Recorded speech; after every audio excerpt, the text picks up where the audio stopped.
स्वराट् तेने ब्रह्म हृदय आदि कवये मोहयन्ति सूरयः तेजो बारिमृदां यथा विनिमयो यत्र त्रिसर्गो मृषा धाम्ना स्वेन सदा निरस्तकुहकम् सत्यं परं धीमहि अहो बकीयं स्तनकालकूटम्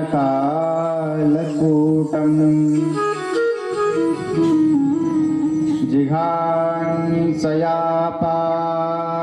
यदप्यसाध्वे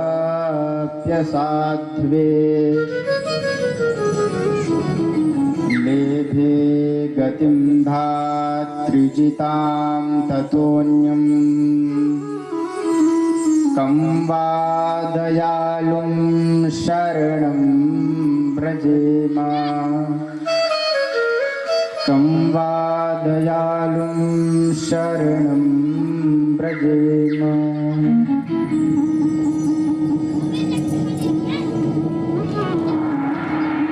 बोलिए वृंदावन बिहारी लाल की जय हो, श्री कृष्णचंद्र भगवान की जय हो। आइए मन एवं वाणी को पवित्र करने के लिए दो नाम हरि नाम संकीर्तन का सहारा, फिर कथा में प्रवेश। श्री राम जय जय राम, श्री राम जय जय राम, श्री राम जय जय राम, श्री राम जय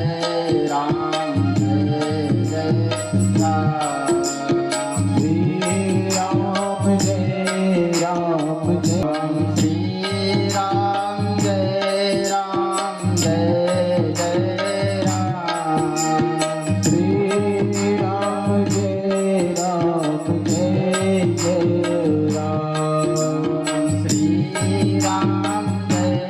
राम जय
जय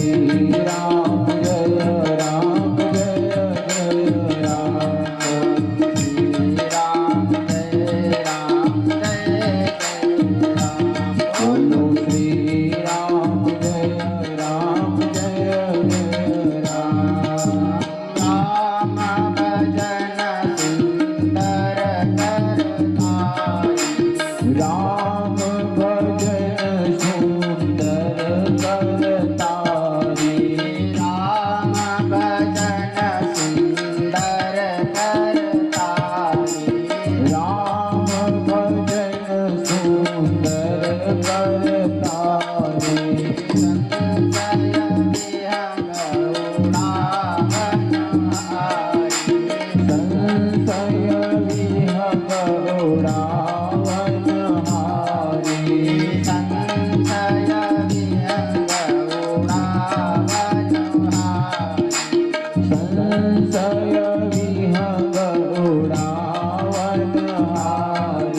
श्री राम जय राम जय जय राम श्री राम जय जय राम बोलो श्री राम जय राम जय जय राम श्री राम जय राम बोलो श्री राम जय राम बोलो श्री राम जय राम धाम्ना स्वेन सदा निरस्तकुहकम् सत्यं परं धीमहि श्री सत्यं परं धीमहि बोलिए वृंदावन बिहारी लाल की जय हो श्रीमद्भागवत महापुराण की जय हो परम मंगलमय परात्पर अखिलेश्वर अकारण करुणा वरुणालय श्री कृष्ण की वांगमयी प्रतिमूर्ति श्रीमद् भागवत महापुराण को इस दास का साष्टांग दंडवत एवं कार्य में इस उनको भी साष्टांग दंडवत एवं हमारे गंधर्व वृंद उनको भी साधुवाद सभा में उपस्थित माताएं एवं बहनें सबको हृदय से साधु बोलिए श्री कृष्ण चंद्र भगवान की जय हो। हम सबने कल श्रवण किया कि भगवान अपने भक्त की रक्षा के लिए कहीं से भी आ जाते हैं। कहाँ से? जैसे प्रहलाद को बचाने के लिए भगवान स्तंभ से आ गया। भगवान ने रूप नहीं देखा कि मैं कौन सा स्वरूप धारण करूं, अभी तो वो चाहते तो अपना स्वरूप ऐसा बनाते कि देखने वाला उनके ऊपर लट्टू हो जाता। जैसे समुद्र मंथन में भगवान ने मोहिनी का अवतार रूप धारण किया था, कन्या का रूप, तो सभी लोग ललाहित हो गए थे। शंकर भगवान भी ललाहित हो गए थे देखने के लिए। लेकिन अपने भक्त की रक्षा के लिए स्तंभ से नर और सिंह भगवान स्तंभ से प्रकट करते हैं। तो परीक्षित को बताए कि हे परीक्षित, भगवान ऐसे समदर्शी हैं। देवताओं के ऊपर तो कृपा तो करते हैं, लेकिन जितना कृपा दानवों के ऊपर किया है ना, उतना कृपा भगवान ने किसी के ऊपर नहीं किया। देखने के लिए लगता है कि दानवों के ऊपर भगवान कृपा ही नहीं करते। कहीं भी कुछ हो जाए तो भगवान देवताओं की रक्षा के लिए स्वयं भगवान द्वारपाल बन गए। किसके? राजा बन गए। परीक्षित जी बोले कि थोड़ा विस्तार से बताइए, समझूंगा मैं। बोले ठीक है, सुनो। नरसिंह अवतार भगवान लिए, तत्पश्चात गजेंद्र मोक्ष की कथा बताते हैं। ग्राह के बारे में बताते हैं कि एक सरोवर था। उस सरोवर पर गजराज हाथी सैकड़ों अपने पत्नियों के साथ स्नान करने के लिए गया। स्नान कर ही रहा था कि एक ग्राह आया, मगर पांव पकड़ा, खींचने लगा। हाथी बोला कि मेरे अंदर करोड़ों हाथियों की शक्ति है, तो मेरा ये क्या कर लेगा। तो जिस क्षेत्र में जो रहता है वो बलवान रहता है। चाहे वह एक छोटा सा चूहा क्यों न रहे, अपने क्षेत्र में वो बलवान रहता है। उसी प्रकार मगर जल में बलवान है और हाथी बाहर बलवान है। तो जिस क्षेत्र में जो व्यक्ति रहता है उसकी प्रतिभा अलग होती है। हम सब कहते हैं कि वहां जाएंगे तो हमारा सम्मान किया जाए, वो तो उचित है, लेकिन जो वहां रहता है उसकी प्रतिभा क्या है। आप तो वहां 2 दिन के लिए गए हैं, लेकिन वहां जो व्यक्ति रहता है वो अपना जीवन व्यतीत किया है। तो 2 मिनट आप जिससे मिले उसका सम्मान तो किए, लेकिन जिस व्यक्ति के साथ आप आजीवन रहे उसका कितना सम्मान करते हैं। बोलिए वृंदावन बिहारी लाल की जय हो। तो बताए कि जब खींचने लगा ग्राह तो गजराज थक गया। थकने के बाद अपनी पत्नियों से बोला कि हमको भी खींचो। सबने बोला कि आज खींचते हुए 1 महीना हो गया और आप बाहर ही नहीं आ रहे, तो हम क्या कर सकते हैं, आप समझा रहे हैं। तो इस तरह संसार के सभी व्यक्ति हमको छोड़कर चले जाते हैं, साथ कोई नहीं जाता है। आने के लिए तो अकेले आते हैं, जाने के लिए भी अकेले जाते हैं। आया है सो जाएगा राजा रंग की, आया है वो सो जाएगा। हमारा संबंध कहाँ तक रहता है? जब ये शरीर है तो वृद्धावस्था में हो गया तो पुत्र साथ देगा। कब तक? जब तक हमारी मृत्यु ना हो। मृत्यु हो गई तो पत्नी कहाँ तक साथ देती है? चौखट। पुत्र फिर शव को लेकर चिता में जाता है, जला देता है। लेकिन उसके बाद आगे कौन जाता है साथ में?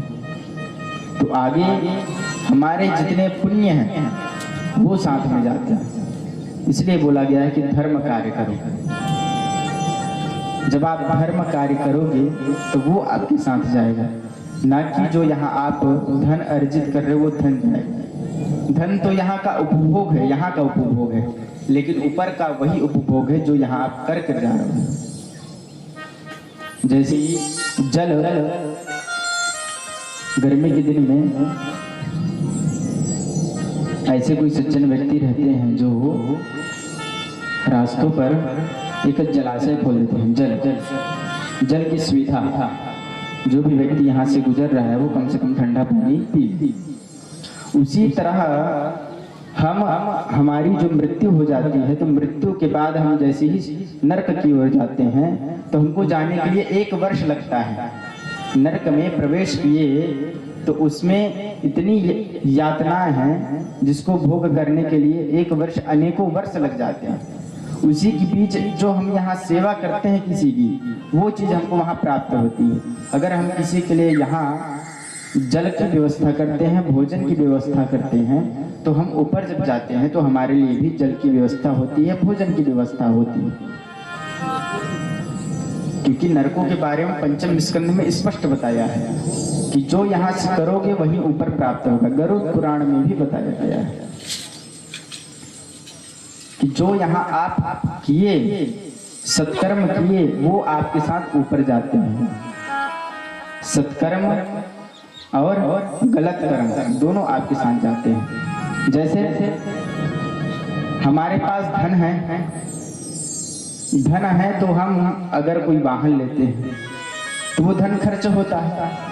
उसी प्रकार हमारे पास 2 घड़ा है, एक घड़े में पुण्य, एक घड़े में पाप। तो हमारे पुण्य का उसको प्रदान होता है, क्योंकि आपके पास जो चीज है वो आप उसको प्रदान कर रहे हो आपके पास, तभी आप उसको आशीर्वाद दे रहे हो। तो उस तरह हमको ये होना चाहिए कि अगर हमने गलत कर्म किया तो वो बताना चाहिए। जैसे हमने अच्छा किया कि तीर्थ स्थल पर जाके आपने दान किया, दान करने के बाद अपने घर पर आकर बताते हो कि मैंने तीर्थ स्थल पर जाकर जगन्नाथ जी में जाकर 11,000 का चेक कटवाया या फिर 2,000 का चेक दिया। वृंदावन जाकर मैंने महात्माओं को भोजन कराया। तो पुण्य को बताने वाली चीज नहीं है। अगर आप पुण्य बताते हो तो वो नष्ट होता है। उसी तरह अगर आप अपने गलत कर्म को बताएंगे तो वो भी नष्ट होगा। ये बताएं। तो गजराज अपने बल के घमंड में कुछ नहीं किया, तो तुरंत हमको ईश्वर से प्रार्थना करनी चाहिए ना। हमारे ऊपर जब दुख आता है तो हम भगवान की प्रार्थना करते हैं और भगवान को कोसते हैं कि आपकी वजह से दुख आया है। लेकिन ये नहीं सोचते कि हमारे कर्मों की वजह से ये दुख आया है। कैसे कि आपके घर में बहुत सारे फोटो रखी गई हैं भगवान की, और फोटो रखी है तो वो सफाई रोज नहीं किया जाएगा उसमें, ना उसमें अगरबत्ती रोज दिखाया जाएगा, ना उसमें तिलक रोज लगाया जाएगा, ना उसमें भोग रोज लगाया जाएगा। लगाया कब जाएगा? जब आपके ऊपर दुख आएगा। दुख आएगा तो आप उस फोटो को साफ करेंगे, अगरबत्ती निकालेंगे, जलाएंगे और फिर आरती करेंगे, पूजा करेंगे, भोग लगाएंगे। तो दुख आया तब ने कार्य किया, आपने कार्य किया। लेकिन जब आपके पास सुख था तो क्या उनकी पूजा की आपने? नहीं। तो दुख में सुमिरन सब करे, सुख में करे ना कोई, और जो सुख में सुमिरन करे तो दुख काहे को। कि अगर आप भगवान को सुख में सुमिरन करते हो तो दुख तो कभी आएगा ही नहीं, और अगर आप दुख में सुमिरन करते हो तो सुख तो आएगा ही, क्योंकि आपके साथ भगवान जुड़ गए ना, इसलिए सुख आएगा आपके पास। तो आपको ये होना चाहिए कि अगर घर में भगवान की बहुत सारी फोटो रखी गई है तो उसका पूजन करो। अन्यथा घर पर ठाकुर जी रखो, सिर्फ उसी की सेवा करो। बाकी फोटो लगाने की आवश्यकता नहीं है। जैसे कोई अपने शयन कक्ष में भगवान की फोटो लगा देते हैं, तो ये बताओ शयन कक्ष में कामदेव का स्थान है तो भगवान का कहां से स्थान हो जाएगा? तो शयन कक्ष में भूल कर भी हमको फोटो नहीं लगाना चाहिए भगवान का। और दूसरी बात, घर के सामने चौखट गेट के सामने हमको गणेश जी का तस्वीर नहीं लगाना चाहिए। क्यों? क्योंकि जिस गेट की रक्षा गणेश भगवान करते हैं उनका क्या हुआ था? माँ पार्वती की रक्षा किसने की थी? गणेश ने की थी ना। तो फिर शंकर जी ने क्या किया? शरीर से अलग कर दिया। तो गणेश जी की प्रतिमा, गणेश जी की तस्वीर गेट के सामने नहीं लगना चाहिए, सामने। और पूजन कक्ष में ही आपके जितने देवी देवता हैं सबका स्थान देना चाहिए, ना कि यहाँ भगवान की मूर्ति का फोटो लगाओ, यहाँ शंकर जी की फोटो लगाओ, यहाँ विष्णु जी की, यहाँ नारायण जी की, यहाँ लक्ष्मी नारायण, यहाँ गरुड़ वाले। ऐसा नहीं है। घर में एक स्थान दो, एक स्थान पर रहेंगे तो सबका पूजन होगा। चारों तरफ रहेंगे तो किसी का पूजन नहीं कर पाओगे। ऐसे तो भगवान सब जगह व्याप्तमान है, प्रेम से प्रकट करना है आपको। लेकिन आप प्रतिमा की पूजा करते हैं। प्रतिमा की पूजा ही विशेषता बताई गई है हमारे शास्त्रों में। क्योंकि अगर कोई मनुष्य कि आप पूजा कर रहे हैं, भगवान आपके सामने साक्षात आ जाएंगे, फिर भी आप राजोपचार सुख रहता है ना, तो हमको भगवान का स्मरण कर लेना चाहिए। भाई दुख में तो सभी लोग स्मरण करते हैं, सुख में भी स्मरण करके देखो। उसी तरह ये जो जाने के ले जाएगा उसको। तो ब्रह्मा जी भी देख रहे थे, विष्णु जी भी देख रहे थे, और शिव जी भी देख रहे थे, जितने देवगण हैं सब देख रहे हैं, किसी भी एक का नाम लेगा तो बचाने के लिए जाएगा। तो बोला भाई हम अब कोई तो नाम ही नहीं ले रहा है, क्या करें। अब भगवान विष्णु देखे, बोले कि जो माल किसी का नहीं वो सरकारी हो जाता है, सरकारी हो गया मतलब मेरा हो गया, अब ये मुझे ही पुकार रहा है। भगवान गरुड़ को बुलाए, गरुड़ पर वाहन हुए, और जैसे ही गरुड़ को आता देखा तब इसने नारायणा खिल गुरु भगवान नमस्ते ऐसा बोला कि गरुड़ पर जो नारायण बैठकर आ रहे हैं उनकी मैं स्तुति कर रहा हूं, ये बता। तो जैसे ही भगवान नारायण को अपने शोड़ से कमल का पुष्प दिए, कमल का पुष्प लेते ही भगवान ने सर्वप्रथम ग्राह को मोक्ष किया। अब देखिए, हमको अगर भगवान को जल्दी प्राप्त करना है ना, तो भगवान के भक्त का पैर पकड़ लो, तो सर्वप्रथम आपका उद्धार होगा, फिर भक्त का होगा। जैसे किसी संत के पास जाकर आप उनका पांव पकड़ लो, और जैसे ही आप उनका पांव पकड़ लेंगे ना, तो भगवान तुलसीदास जी भी भगवान श्री राम का दर्शन करना चाहते थे, लेकिन हो ही नहीं पा रहा था। तो प्रेत की मदद से प्रेत को बोले, प्रेत प्रसन्न हो गया उनसे, प्रेत को बोले कि मुझे भगवान का दर्शन करना है। तो बोले कि दर्शन तुमको सिर्फ हनुमान जी करा सकते हैं, श्री राम का दर्शन, मेरे अंदर सामर्थ्यता नहीं है क्योंकि मैं प्रेत हूं।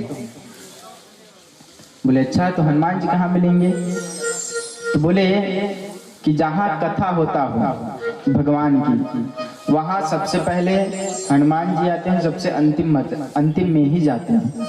किसी का भी रूप धारण कर कर जहाँ हरि की कथा होती है वहां हनुमान जी पहले प्रकट हो जाते हैं, पहले पहुंच जाते हैं कि राम कथा सुनबे को रसिया। हनुमान जी राम की कथा सुनने के लिए आतुर रहते हैं। तो बोले ठीक, हनुमान जी मिले, हनुमान जी बोले मेरा पैर क्या पकड़ रहा है भाई, तो भगवान का पैर पकड़। तो नहीं, मैं आप ही का पैर पकड़ूंगी। तो स्वामी जी उनका पांव पकड़ने लगे, पकड़े, फिर उन्होंने फिर राम जी का दर्शन कराया। तो हम सबको भी भगवान को प्राप्त करने के लिए गुरुजनों का पैर पकड़ना पड़ेगा, तब हमको भगवान की प्राप्ति होगी।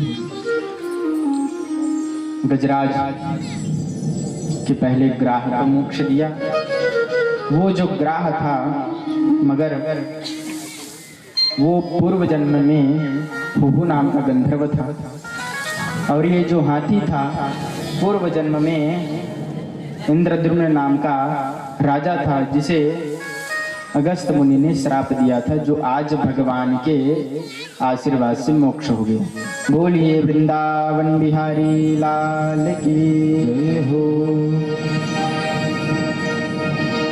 क्या भरोसा है इस जिंदगी का,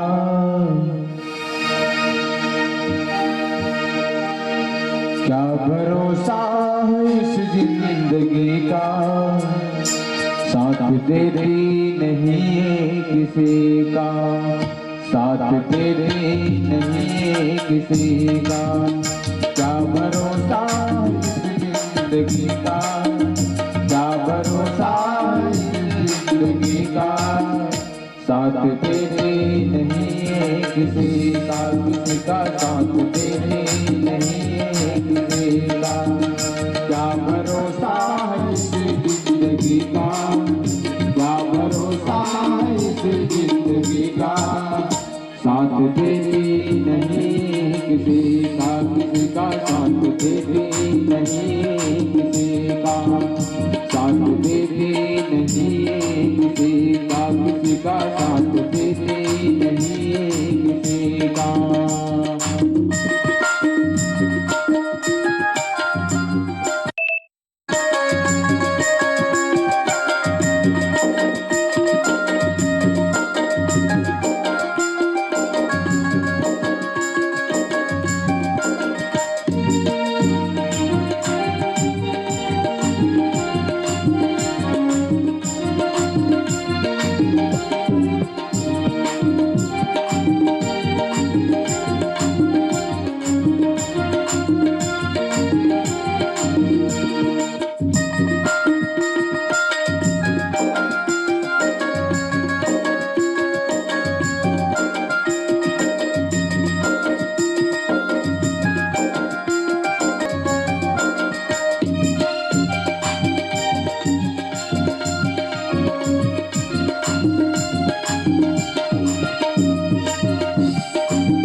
रुक जाएगी चलते चलते, समा बुझ जाएगी जलते जलते, समा बुझ जाएगी जलते जलते, श्वास रुक जाएगी चलते चलते, समा बुझ जाएगी जलते जलते, समा बुझ जाएगी जलते जलते, दम निकल जाएगा आदमी का, दम निकल जाएगा आदमी का, साथ देती नहीं किसी का, किसी का साथ देती नहीं किसी का है इस जिंदगी का, क्या भरोसा है इस जिंदगी का, साथ देती नहीं किसी का, किसी का साथ देती नहीं किसी का, साथ देती नहीं किसी का, किसी का साथ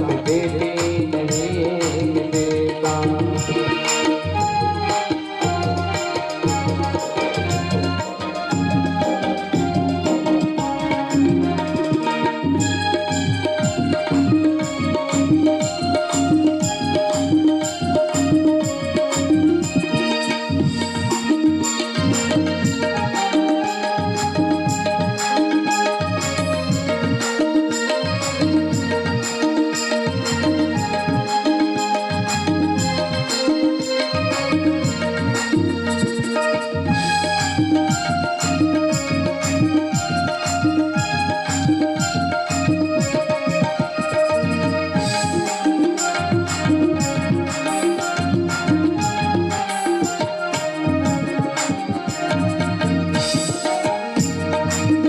हम रहे ना मोहब्बत रहेगी, दास्तां अपनी दुनिया कहेगी, दास्तां अपनी दुनिया कहेगी, हम रहे ना मोहब्बत रहेगी, दास्तां अपनी दुनिया कहेगी, दास्तां अपनी दुनिया कहेगी, नाम रह जाएगा आदमी का, नाम रह जाएगा आदमी का, साथ देती नहीं किसी का, किसी का साथ देती नहीं किसी का, साथ देती नहीं किसी का, किसी का साथ देती नहीं किसी का, साथ देती नहीं किसी का, किसी का साथ देती नहीं किसी का, साथ देती नहीं किसी का, किसी का साथ देती नहीं किसी का। बोलिए श्री कृष्ण चंद्र भगवान की जय हो। इस तरह गजराज का मोक्ष करते हैं, जिसे गजराज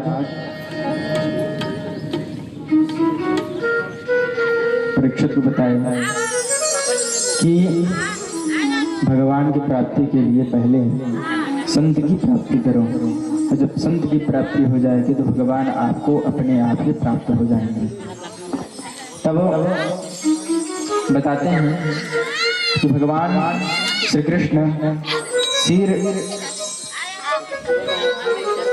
अपने वैकुंठ पर विराजमान थे। उसी समय दुर्वासा मुनि जी आते हैं, प्रणाम करते हैं। प्रणाम किए, भगवान ने एक पुष्पों का हार दिया, बोले कि ये प्रसाद। दुर्वासा जी ने ग्रहण किया। आगे जा रहे थे, आकाश मार्ग से देवराज इंद्र उधर से आ रहा था। दुर्वासा जी को देखकर इंद्र ने प्रणाम किया। जैसे ही प्रणाम किया, दुर्वासा जी प्रसन्न हो गए।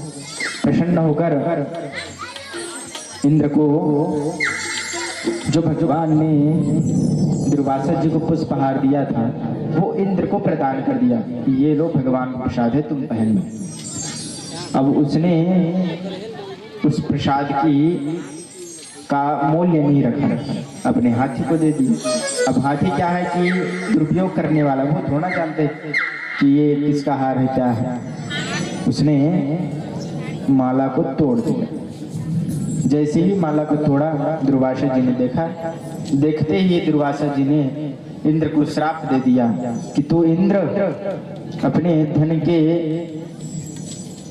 कारण तू इतना दुष्ट हो गया है कि कोई ऋषि महात्मा तुमको प्रसाद दिया है तो उसका कोई मूल्य नहीं रख रहा है। जाओ मैं तुझे श्राप देता हूँ कि तू स्त्रीहीन हो जा,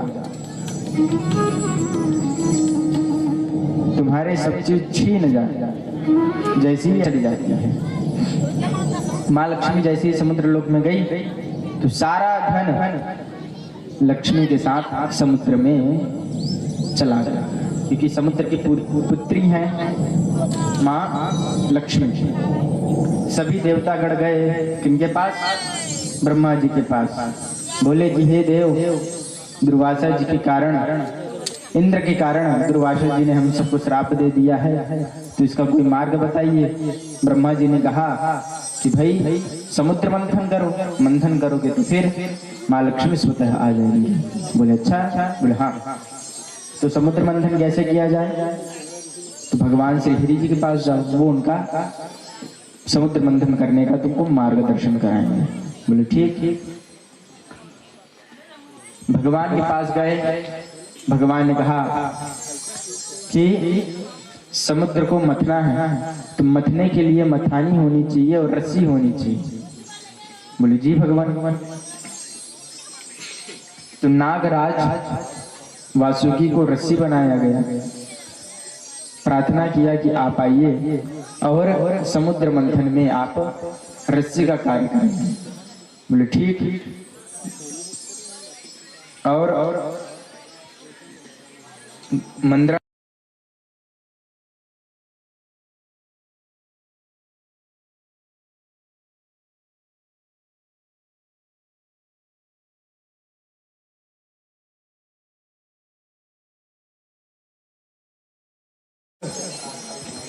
तुम दानवों को कहो कि हम सब मुख की तरफ रहेंगे और पूछ की तरफ आप लोग रहना। तो फिर दानवों के पास गए, बोले कि हम लोग विशिष्ट हैं इसलिए मुख की तरफ रहेंगे और तुम लोग छोटे हो इसलिए तुम लोग पूछ की तरफ रहना। बोले नहीं, हम सब मुख की तरफ रहेंगे, आप पूछ की तरफ रहना। बोले ठीक। तो जितने दानव थे सब पूछ की तरफ से हटकर मुख की तरफ चले गए और जितने देवता थे वो सब पूछ की तरफ चले गए। और जब पूछ की तरफ गए तो मंथन जैसे ही प्रारंभ हुआ तो भगवान गणेश का आवाहन नहीं किया गया था, इस वजह से पर्वत डूबने लगा। तब भगवान श्री हरि से फिर प्रार्थना की। भगवान ने कहा गणेश जी पहले प्रार्थना करो, उसके बाद भगवान कच्छप अवतार लेकर मंद्राचल को अपने ऊपर धारण करते हैं। बोलिए कच्छप अवतार भगवान श्री कृष्ण की। भगवान ने देवताओं के लिए कच्छप का रूप धारण किया और समुद्र के नीचे चले गए, पर्वत को अपने पीठ के ऊपर रख लिया। जैसे ही पीठ के ऊपर रखे फिर मथानी शुरू हुई, मथना प्रारंभ किया। तो जैसे ही प्रारंभ हुआ तो सर्वप्रथम समुद्र से विष निकला, हलाहल विष। और ज्यों ही विष निकला त्यों ही देवता और दानव मूर्छित होने लगे। विष है भाई, अब विष तो सबको बेहोश करता है, किसी का प्राण भी ले लेता है। तो वो सब बेहोश होने लगे। भगवान के पास गए, भगवान ने कहा कि इसको भाई शंकर जी ही धारण कर सकते हैं। भगवान शंकर के पास जाओ, प्रार्थना करो। तो जितने देवता थे भगवान शंकर के पास गए, प्रार्थना करने लगे। देव देवात्मन भूत भावनः त्राहिनः शरणां प्रपन्नां त्रैलोक्ये दहनात् विषात्। कि हे भगवान, हमने सर्वप्रथम मंथन किया तो विष निकला है, इसका कोई निराकरण करे। भगवान अपनी अर्धांगिनी की तरफ देखते हैं कि क्या करूं, देवता आए हैं मुझे विष पिलाने के लिए। अब माँ पार्वती बोली कि देखो भाई, देवताओं का हित है तो जो कार्य आपको अच्छा लगे वो करो। भगवान ने कहा ठीक, आज्ञा तो मिल गई है। लिए और पान किए, तो पान करके सोचा कि अगर मैं इसको अपने हृदय में रखता हूँ, भगवान राम है, और नीचे डालता हूँ तो कहाँ रखूं? तो रा कहकर मुंह खोला और मह कहकर बंद कर दिया। रा और मह जैसे ही बोले तो कंठ पर ही विष को धारण कर लिया। बोलिए नीलकंठ महाराज की जय हो। तब से भगवान का एक नाम पड़ गया नीलकंठ। विष था इस वजह से कंठ पूरा नीला हो गया। हृदय में भी धारण नहीं कर सकते क्योंकि भगवान राम है, इसलिए कंठ पर धारण किया। देवता बहुत प्रसन्न हुए और फिर मंथन करने लगे। दोबारा जैसे ही मंथन किए तो माँ भगवती कामधेनु गाय निकलती है। जैसे ही कामधेनु गाय निकली, देवताओं ने, दानवों ने ऋषि को प्रदान कर दी कि इसकी सेवा आप ही जन कर सकते हैं, हम लोग नहीं कर सकते। फिर मंथन किए।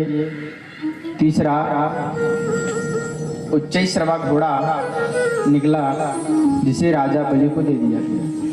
देवताओं के राजा थे इसलिए, दानवों के राजा थे बलि, इसलिए बलि को दे दिया गया।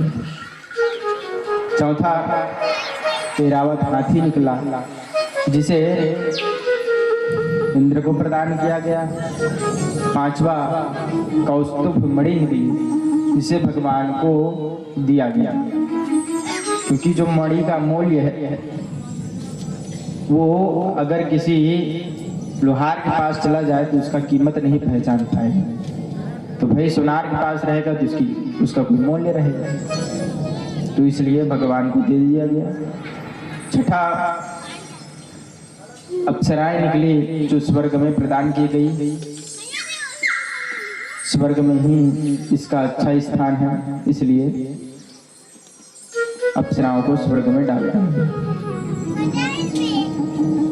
आठवां माँ भगवती लक्ष्मी प्रकट होती है। बोलिए लक्ष्मी माता की जय हो। लक्ष्मी माँ प्रकट होती हैं। तो प्रकट होते ही जितने देव और दानव थे बोले कि इसको हम रखेंगे।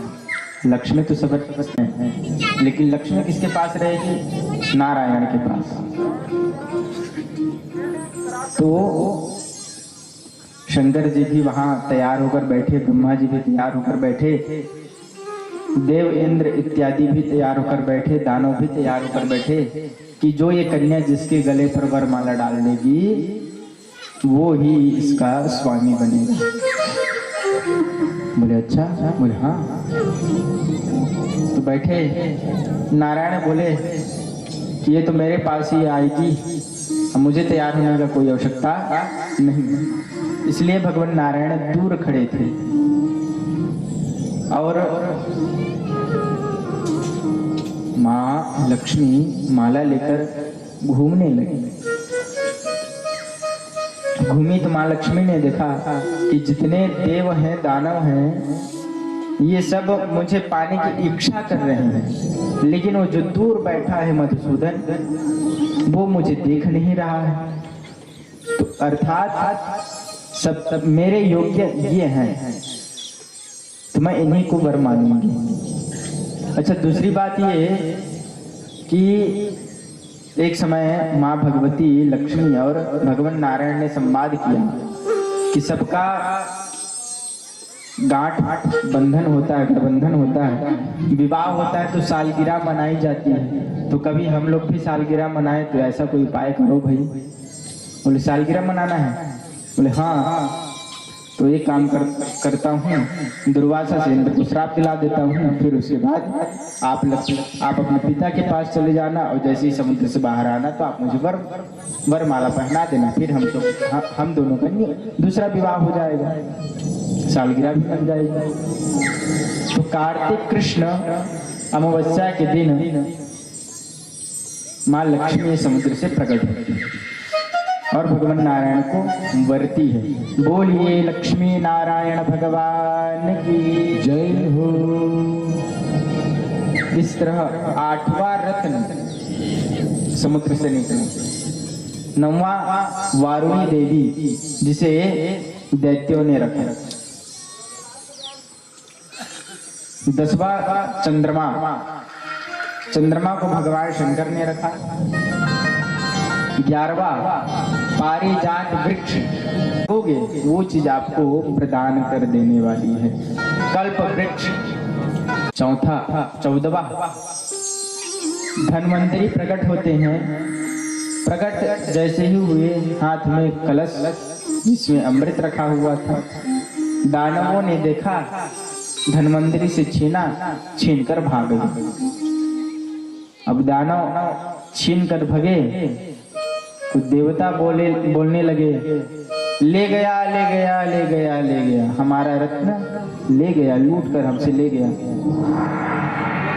विष्णु जी वहीं थे, बोले क्या ले गया? बोले भगवान अमृत लेकर चले गए वो लोग, अब क्या करें? तुमसे बड़ा मूर्ख कोई नहीं है, बताओ। जिसके लिए तुमने यज्ञ किया, ये तूने मंथन किया, वही चीज तुम क्या करोगे बताओ जीवन में अपने? तभी तो रोते रहते हो हमेशा, सब कुछ मेरे को करना पड़ता। बोले भगवान बचाओ, क्या करें आप बताओ। बोले ठीक है, एक मार्ग बताता हूँ, शांति से रहना। भगवान ने अपना एक स्वरूप कन्या के रूप में बनाया जिसे मोहिनी के नाम से जानते हैं। बोलिए नारायण भगवान की जय हो। मोहिनी का रूप धारण किया भगवान ने, स्त्री का रूप। किसके लिए? अपने भक्तों के लिए, अभी तो अपने लिए नहीं, भक्तों के लिए उन्होंने अपना रूप धारण किया। स्त्री का रूप धारण किया भगवान ने। औरत धारण कर दानवों के पास गए और जब चले ही रहे थे, दानवों ने पूछा, देवी आप कहाँ से आई हैं, कहाँ जा रही हैं? तो देवी बोली, नहीं इधर से गुजर ही रही थी मैं। आप दोनों लड़ाई कर रहे हो, किस बात पर लड़ाई कर रहे हो? तो बोले कि ये अमृत का कलश जो समुद्र से निकला, हम दोनों ने मेहनत किया है, इन्होंने हमको वचन दिया था कि जब समुद्र से अमृत निकलेगा वो तुमको मैं दूंगा, तो अब हम इसको लेकर जा रहे हैं। तो मोहिनी ने कहा भगवान नारायण ने कि अच्छा एक बात बोलूं मैं? बोले हाँ बोलो। कि क्या मैं इस अमृत को दोनों पक्ष में बराबर बांटूं? बोले देव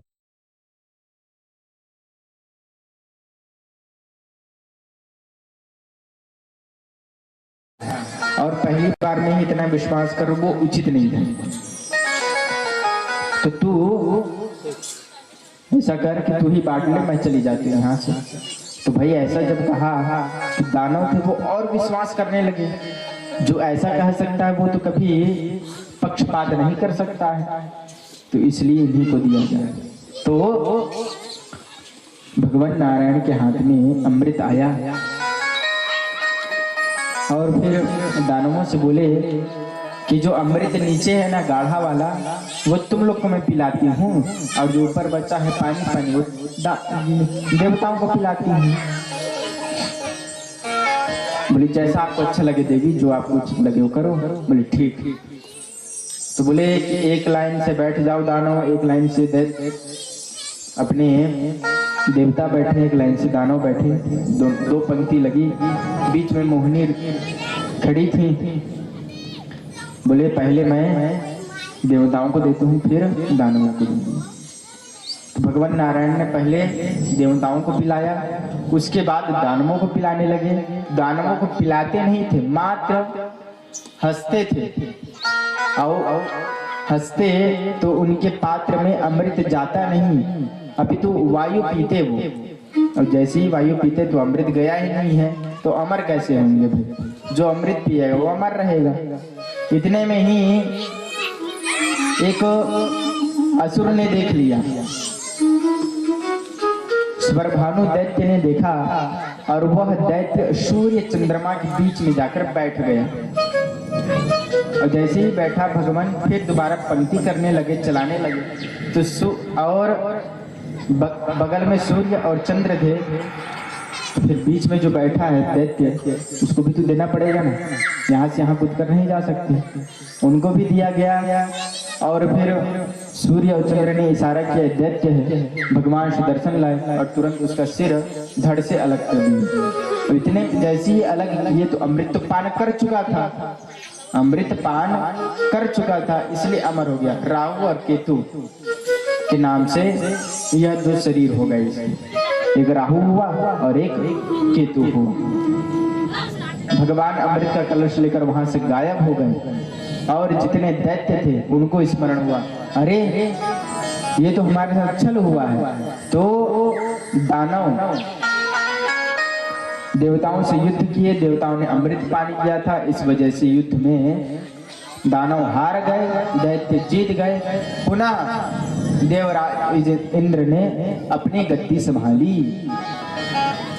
सब मर गए थे, शुक्राचार्य जी आए, संजीवनी बूटी से सबको जीवित करते हैं। राजा बलि को भी जीवित किया, और जैसे ही जीवित किया तो बोले हमको स्वर्ग की जो सिंहासन है वो चाहिए।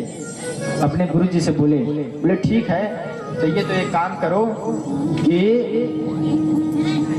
जितने यहाँ ब्राह्मण हैं सबका पूजन करो तुम बलि, और जब पूजन करोगे तो ये प्रसन्न होकर तुमको ऐसा वरदान देंगे कि देवता तुमसे हार जाएंगे। बोले ठीक गुरु जी। राजा बलि ने बहुत ब्राह्मणों की सेवा की, सेवा करने के बाद ब्राह्मण प्रसन्न हुए, आशीर्वाद दिए, स्वर्ण का एक रथ प्रदान किए। बोले इस रथ में अगर बैठकर बलि तो कहीं भी चला जाएगा तो तू हारेगा नहीं। बलि रथ पर बैठा, देवताओं के ऊपर चढ़ाई किया। देवता ब्रह्मा जी के पास गए, ब्रह्मा जी ने कहा कि उसे ब्राह्मणों का वरदान मिला है, तू अपना सिंहासन छोड़कर यहाँ से भाग जा। और जब सिंहासन छोड़कर भगे तो जितने देवता थे सब भटकने लगे कि कहाँ जाएं कहाँ ना जाएं। तो देवताओं की माता दीति ने देखा कि मेरे पुत्र भटक रहे हैं, अब मैं क्या करूं। तो देवताओं की माता ने पयोव्रत किया, जिसको करने से उनको एक बालक की प्राप्ति होती है। नियम बताया, बहुत विस्तार पूर्वक नियम बताते हैं। और शुक्राचार्य जी कहते हैं राजा बलि, अगर तुमको परमानेंट ये जो इंद्र का सिंहासन है वो चाहिए तो तुमको एक कार्य और करना पड़ेगा। बोले हाँ गुरुजी क्या करना है बताओ। बोले कि 100 अश्वमेध यज्ञ करो, और 100 अश्वमेध यज्ञ कर लेगा तो तुमको इस इंद्र के सिंहासन से कोई नहीं हटा सकता। बोले जी गुरुजी।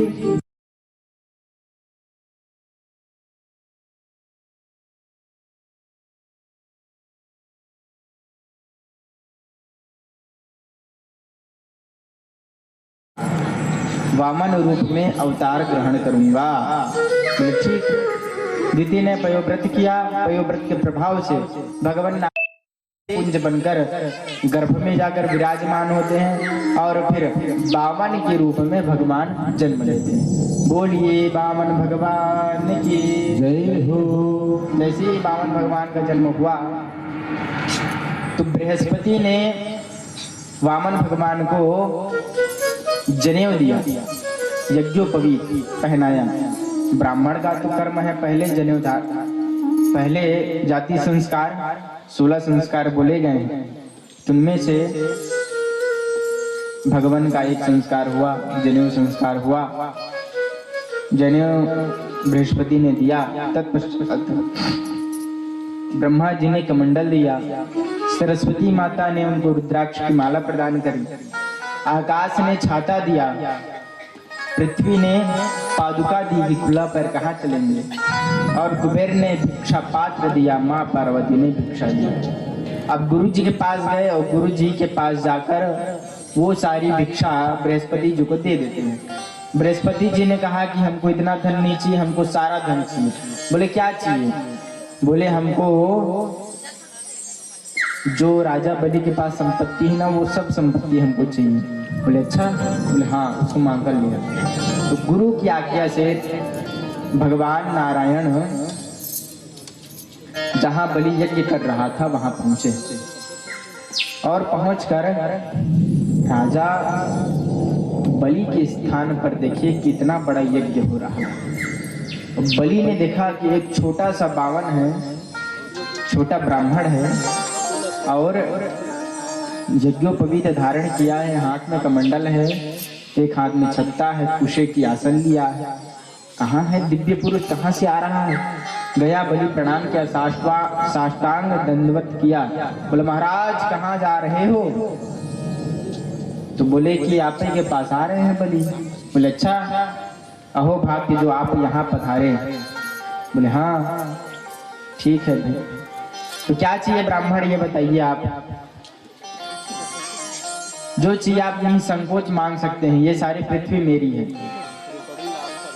तो बोले कि मुझे 3 पग जमीन चाहिए, भूमि चाहिए जिसमें मैं तपस्या कर सकूं। देखो भगवान नारायण बोलने की शैली क्या है कि तपस्या कर सकूं, 3 पग मुझे भूमि दे दो। बोले अच्छा?